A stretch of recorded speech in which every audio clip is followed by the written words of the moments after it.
Hello and welcome to FF Lifestyle, guys. This is another vlog on our honeymoon in North Carolina. Today is another adventure-packed day. Our first stop we're already at, which is the Chickamauga. Hopefully that's right. This will be fun pronouncing it, but it's the life-saving station here on the Outer Banks. We just started in the first little house there where you watch a video. You'll see some back roll of that right now.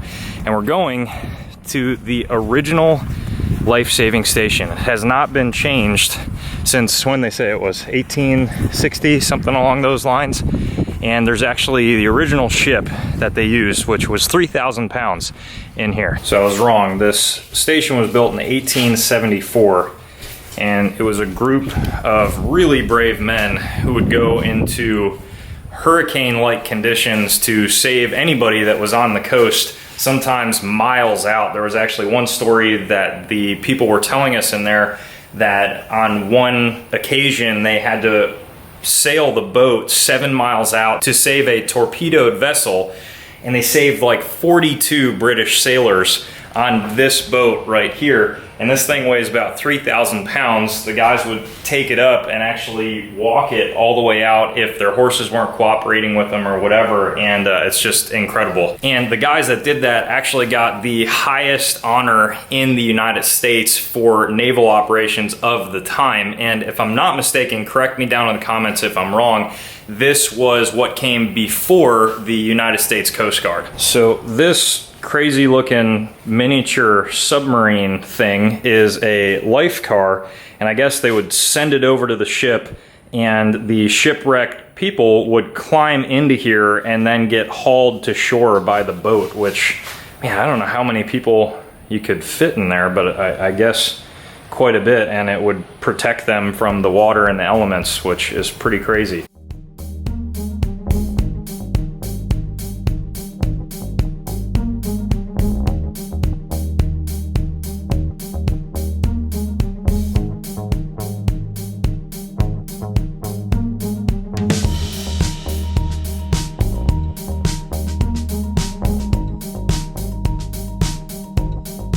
Here's another pretty incredible look of this house. I guess they have had to add some boards and different things to make sure the structure was all right over time, but this is the original building, which is just insane.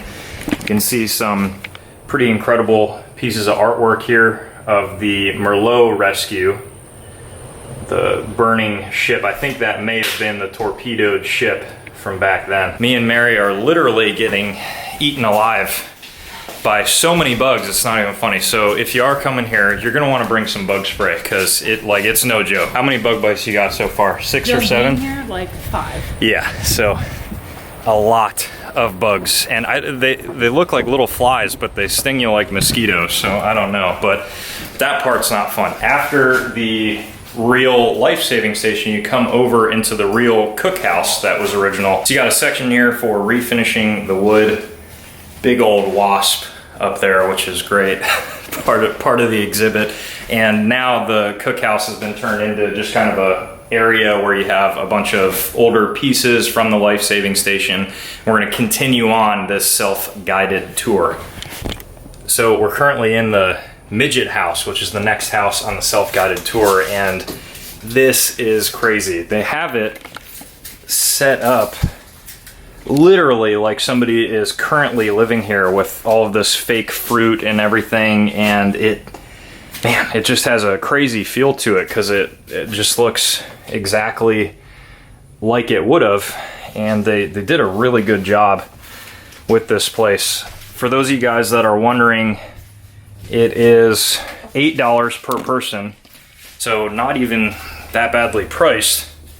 And I mean, you even have their dining room here. I guess the midget family has come here back in the 1600s, and there was like 60 or 70 of them. A couple of generations came from France back in the day. Going into the living room now.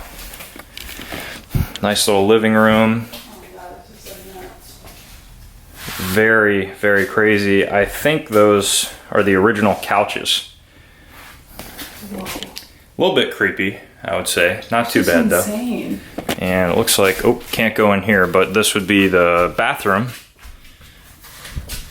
Tub in there, old school. I wonder if you could head upstairs. Let's see what we got over here. A little bit of a walkthrough. Not gonna lie, that thing in the corner kind of freaked me out a little bit, but that's all right. I was half waiting for something to pop out behind the corner, like a wax figure or something like that. Try staying here at night. Yeah, I would not want to stay here at night. Man, camera's at about 68%, so hopefully it doesn't die on us today. Mary, I think we can go upstairs. What do you think? Want to try it? Mm-hmm. Please respect the midget family house and refrain from touching their donated items. So we're gonna refrain from touching them. Stairs are really narrow. Stairs are very narrow. Very, very old. Yep. Very old house. You guys gotta remember, this is pretty much untouched other than being refurbished since the really late 1800s. Really creepy. It is really creepy up here. It helps to talk to you guys, and I feel like it helps because you don't want to look like an idiot on YouTube, so I'm not getting as freaked out. But yeah, I would not want to come here late in the evening. Got a very small bedroom up here. Not too bad. I feel like we're gonna get at least 1 or 2 ghosts behind me on the camera. I don't want to like look at any of the mirrors. Yeah, no, don't look at any of the mirrors behind you. Awesome, creepy photo of a child up there on the fireplace, which can't really tell there, but still interesting, I would say. Really cool, it's very cool to see kind of what an undisturbed look at a house this old would be. A really narrow staircase, again, kind of steep as well. And we're gonna go ahead and keep heading on this self-guided tour. And I think the next stop is actually going back into the entry building that you go into. That's kind of the end. We're gonna check the map and see, make sure we're going in the right direction. Probably run through the yard to not look like idiots. Because I don't know, I guess in North Carolina there's a million bugs all year round, so let's see.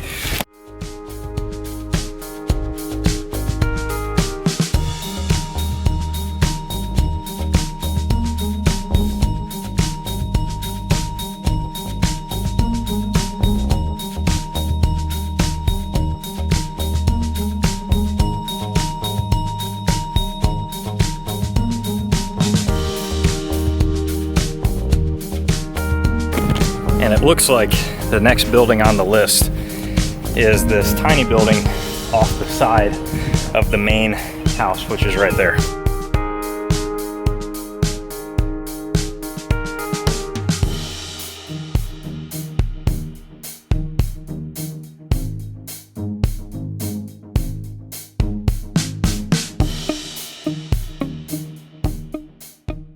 This may be a secondary cookhouse. We're not entirely sure. Not supposed to touch anything, so we're not going to touch anything, but it's all set up exactly like it would have been, just like all the other houses have been. And it's a really cool museum. I would say it's a definite must-see. How would you say? Agreed. For sure? Yeah. And then the last part of the tour, I believe you get to climb up the tower and see and overlook the ocean. Excited to see that. Somebody left their eggshells in an egg. I'm not sure if that's what you want, but got a little storeroom here. More bugs, but at least you got some fly traps right there. Unfortunately, they're not being used, so we're in the top floor now of the main building. We're about to climb up the ladder to the tower.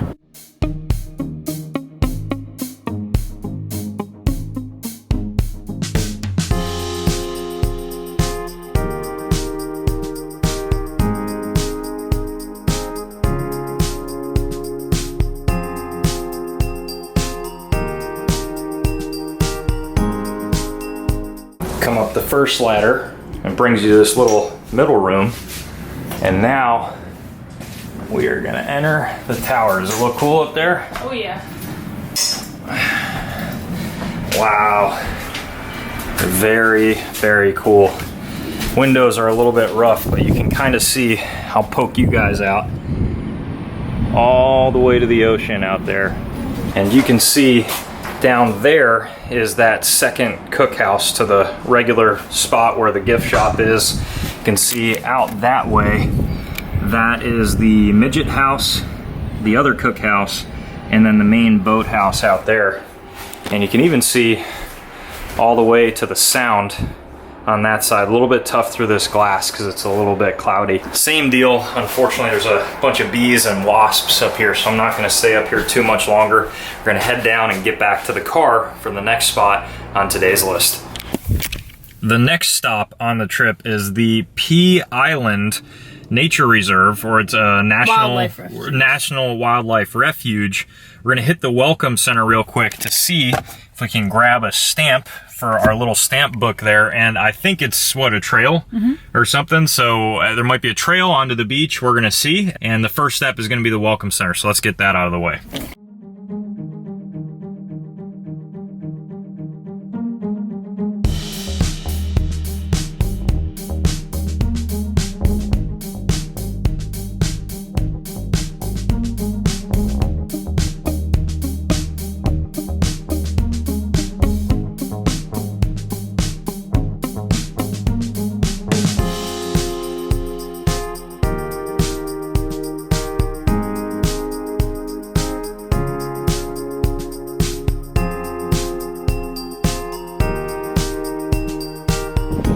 We just got another stamp, so that's plus number one about the Pea Island Wildlife Refuge. Downfall, as you're probably seeing right now, there are some ginormous hornets or wasps just all over the visitor center. So we're trying to avoid those. There is a nature hike, which is on this boardwalk to the left of the restrooms. We'll check it out. If it's nasty with a bunch of bugs, you'll see us back in the car. So we're not gonna do the nature hike because Mary actually may or may not be allergic to bees. So that's why I'm out here and she's back in the car, because it's not really something you want to mess around with on vacation. However, hey, check this out, guys. There's a freaking snapping turtle right in the water. Can you guys see that on camera? That is a big snapping turtle. I saw something out of the corner of my eye just kind of peeking out of the water. I'm like, man, I wonder what that is. Oh, there's another one. Man, look at those guys. They are all over the place, just floating around. Wow. Very cool. Very, very cool. Right on top of the water. They must be looking for some food. It seems like you can hike all the way out there and there's a really big overlook over the entire area over there of water and everything like that. So kind of unfortunate we can't walk it, but it's a really cool spot. So we're gonna head to the next spot now. The next stop of the day is going to be Elizabethan or Beethan? Elizabethan. I don't know if Beethan sounds right. Elizabethan time. Yeah. Elizabethan? I don't know. I could be wrong, but you know, like Elizabeth? I don't know. Elizabethan. We're trying. But it is gardens. I think this place is also at Fort Raleigh, which is also on our list. I don't know if it's just a park or like an actual military fort, but we're gonna find out. We're at the visitor center to hopefully score yet another stamp for our passport book. So we're getting pretty hardcore with this. And we're gonna walk around and see how cool this place is.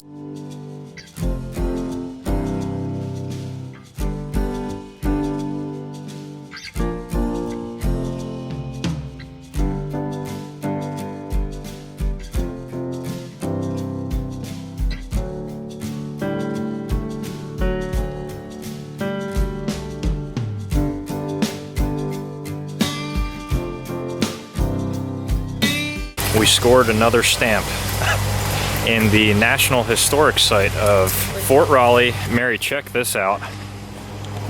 The original monument from 1896. It's a gravestone.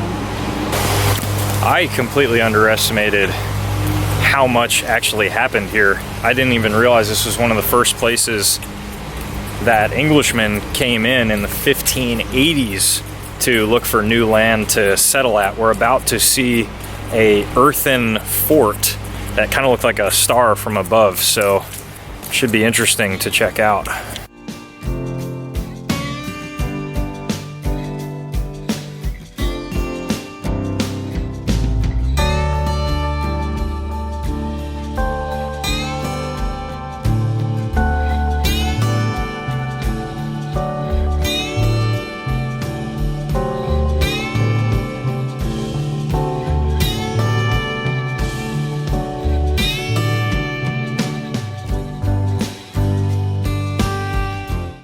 Me and Mary are standing inside a recreation of an earthen fort that I guess nobody really knows what they were made for.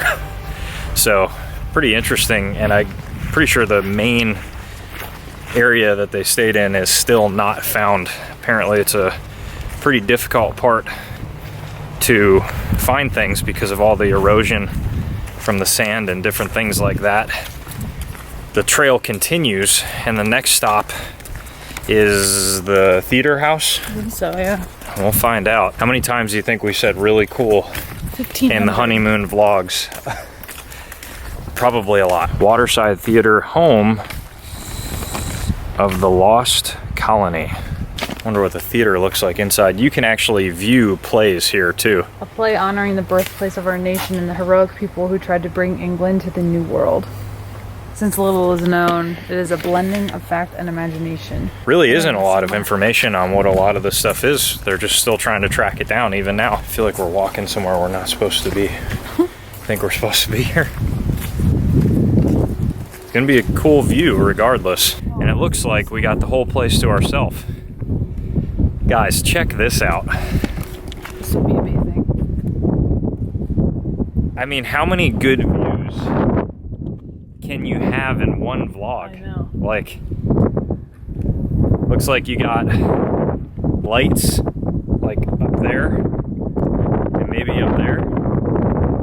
They've really done it. It almost looks like a coliseum, you know? Very cool.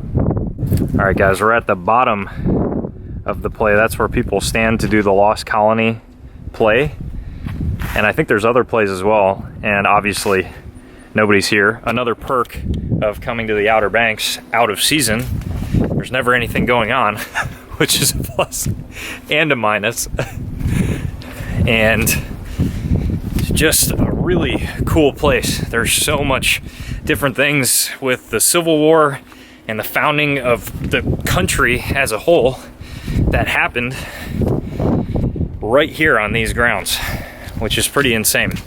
The next stop is the Elizabethan Gardens, and we're gonna take the quick and easy way there, which you guys have the courtesy of enjoying, but we don't. Let's go ahead and try this new transition. And we're here at Elizabethan Gardens. Can you show the sign? Yeah, we'll show the sign. Open 9 a.m. to 5. Now, Fort Raleigh and all that stuff, there was no admission, but to this there's an admission, so we're gonna pay for it and then head in there.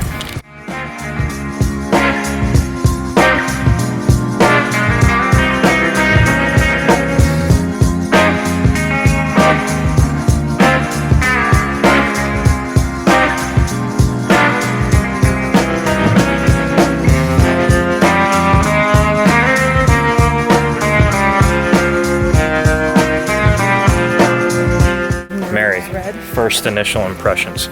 It's really cool. It is really cool. We just found a cat. We did find a cat. You guys are seeing him or her, I'm not exactly sure, but really nice cat. And the paths are really cool. Like kind of have moss all over them. This is the Rose Garden.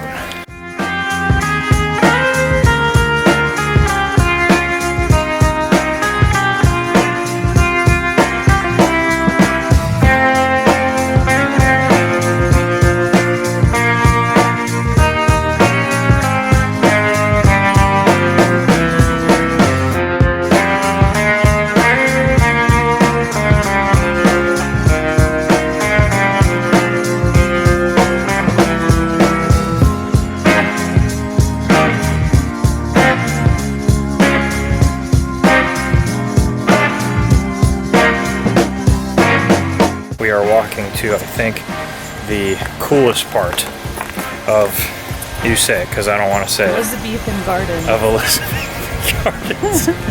Check this out.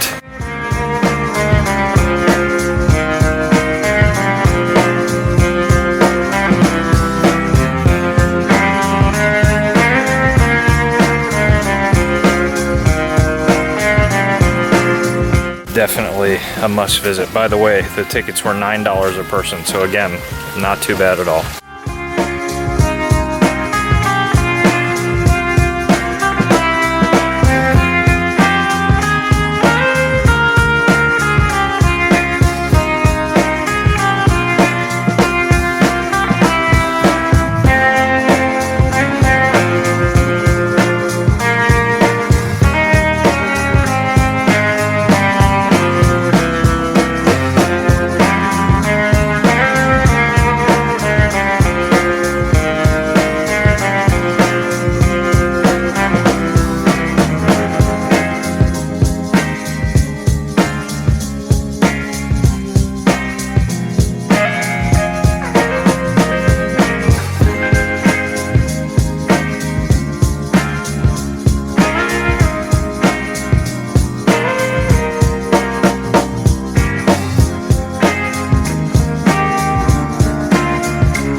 This is the butterfly exhibit, but unfortunately they have released the butterflies because they've, I guess, fully grown. We don't know if we're gonna go to another event after this or just go home. It might be closed. So I'm gonna do another quick traveling transition. Get ready for this. It's gonna be a little bit crazy to either back home to our vacation home or to the next little event that we're gonna take. Let me try to get this all staged up. You guys ready? And we're back. If only traveling was that easy. The only downfall about doing all of these things every single day in Roanoke is that it's about an hour and 5-minute drive there and back each day. So we've been doing a ton of driving. It's Wednesday now. We're staying till Saturday.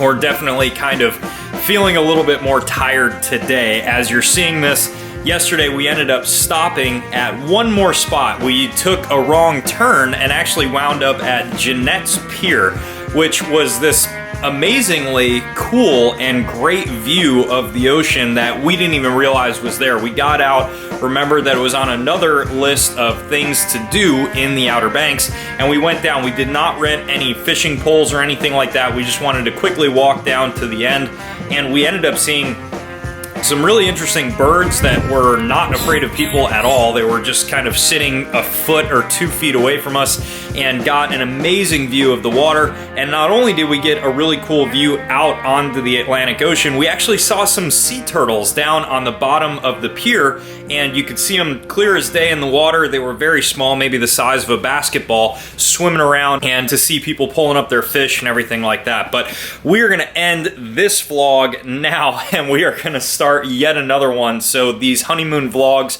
are just getting insane. It's so fun to rewatch the footage every single day. Me and Mary are having an absolute blast here in North Carolina, and it is not going to stop for the next couple of days. So thank you guys so much for watching. I hope you're enjoying these honeymoon vlogs, and as always, stay tuned for more great videos to come soon.